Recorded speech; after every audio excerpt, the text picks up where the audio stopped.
Okay, I'm Sam of the People's Mandate here in Victoria, Australia. To all electors in Australia, how do we have a Prime Minister? That position is not in the Constitution. But then there are political parties, and they are not in the Constitution either. Political parties have a leader. So how does a political party determine the leader? Political parties, this is done by the caucus and involves a three-step process at the end of this process there emerges a leader. But where does the Prime Minister come from? After the election has been completed, the party with the majority of votes is considered to have won the election. At the swearing in by the Governor-General of all successful members of the new Parliament, the Governor-General then appoints the leader as the Prime Minister. The new Prime Minister then appoints members to be ministers, which the media claim to be the Prime Minister's government. Now, this is not in the Constitution. Members of political parties have put themselves above the people in their constitutions and now in all elected federal, states and local government positions. They are nothing more than a political cancer. They have become like white ants, eating away at the Commonwealth of Australia Constitution and all state constitutions. They are nothing more than a political cancer. Members of political parties have put themselves above the people in their constitution and now in all elected federal, states and local government positions.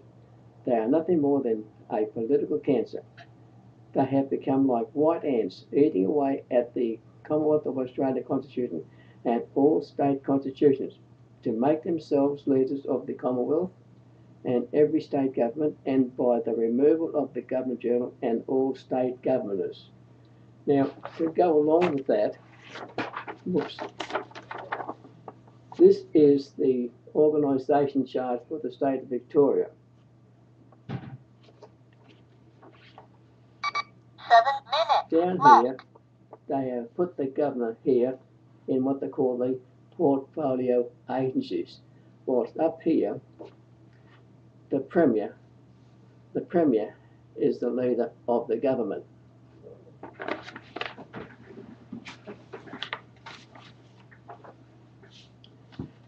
That's on their website. This is clearly visible in the Glue and Anor case.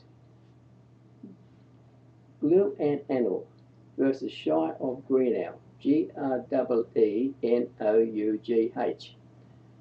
2006 WASCA 260.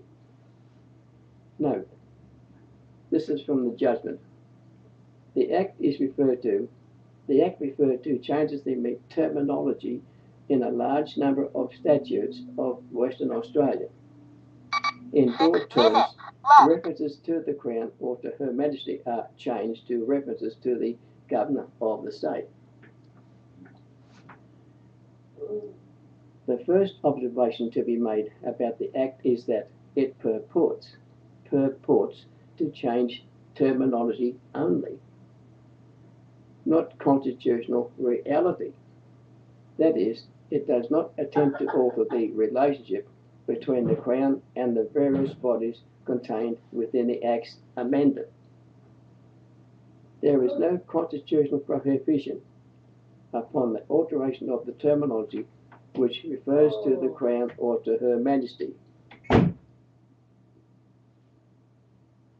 Further, the changes of terminology contained within the Acts, this is the name of the Act that this court was about, the Acts Amendment and Repeal Courts and Legal Practice Act 2003, are consistent with constitutional reality.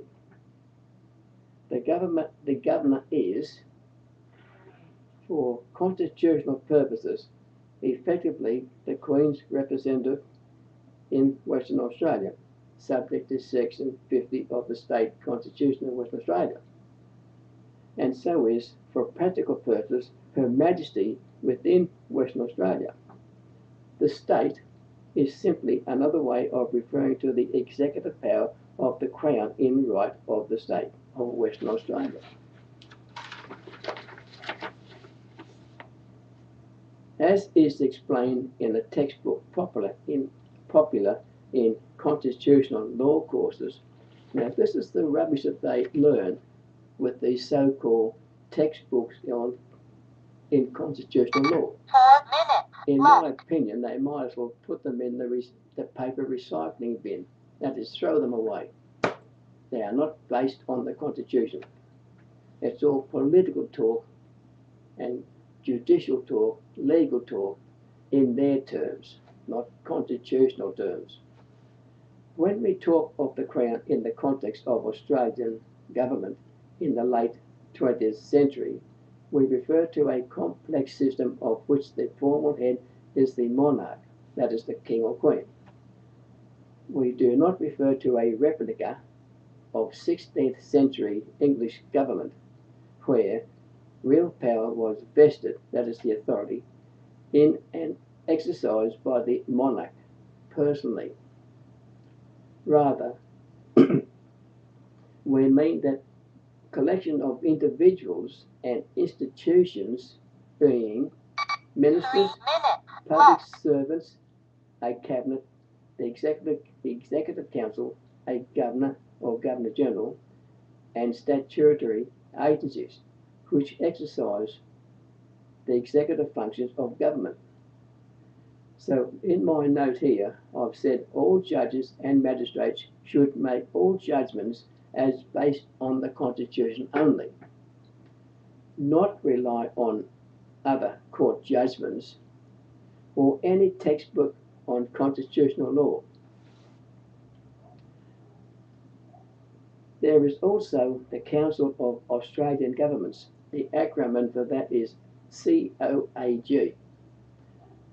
And the Department of Prime Minister and Cabinet, and of every state there is the Department of Premier and Cabinet.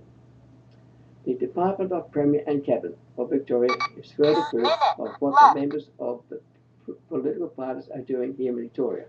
And as I've just shown you, that's what they're doing. They are transferring the governor to other positions.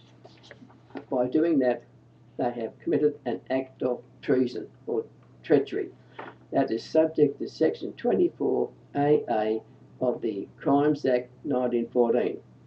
Penalty, jail for life.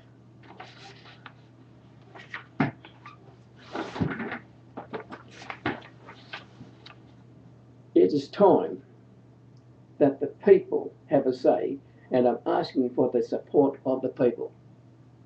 It is time that the people have a say, and I'm asking for the support of the media. It is time that the people have a say, and I'm asking for the support of all businesses. Become an independent candidate. We must 1 have a one in every seat in every electorate. We must replace all of the existing sitting members of Parliament and the Senate, 50 and to seconds become left. subject to the Constitution only. It is up to you now. You are the only ones who can do this. You, 40 the seconds people. left.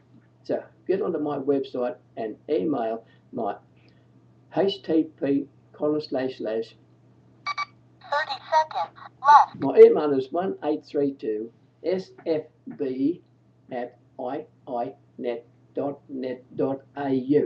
20 seconds But left. it's up to you now.